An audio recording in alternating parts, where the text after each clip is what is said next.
কারবালার শিক্ষা সম্পর্কে জানতে চেয়েছেন প্রিয় দর্শক। আশুরার সাথে আসলে মূলত কারবালার কোনো প্রকৃত কোনো সংশ্লিষ্টতা নেই। এটি একটি কাকতালীয় সম্পর্ক, যে আশুরার দিনের ফজিলত রাসূল সাল্লাল্লাহু আলাইহি ওয়াসাল্লামের জীবদ্দশায় তিনি বর্ণনা করে গিয়েছেন। আল্লাহ রাসূল সাল্লাল্লাহু আলাইহি ওয়াসাল্লামের ইন্তেকালের প্রায় ৭৩ বছরের মাথায় তার প্রিয় দৌহিত্র হযরত ইমাম হুসাইন রাদিয়াল্লাহু তাআলা আনহু তিনি কারবালার প্রান্তরে জালিমের হাতে মর্মান্তিকভাবে শাহাদাত বরণ করেছিলেন, তার পরিবারের সঙ্গী সাথী সহ।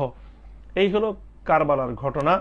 এবং ঘটনাচক্রে তার শাহাদাতের দিবসটি সেটি ছিল মুহররম মাসের ১০ তারিখ তথা আশুরার দিন।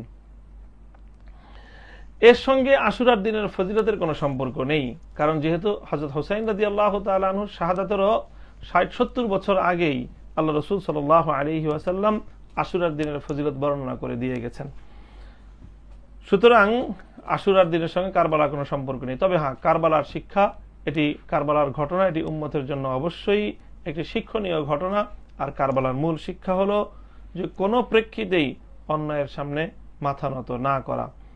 ইয়াজিদের যেই বাহিনী ছিল, তার অনুসারী যারা ছিল, ওবায়দুল্লাহ বিন জিয়াদ এবং শিমর ইবনে জিল জওশান সহ যারা হযরত হুসাইন রাদিয়াল্লাহু তাআলা আনহুকে অন্যায়ভাবে জোরপূর্বক তার কাছ থেকে স্বীকৃতি আদায় করতে চেয়েছিল, ইমাম হুসাইন হযরত হুসাইন রাদিয়াল্লাহু তাআলা আনহু তিনি শাহাদাত বরণ করেছেন।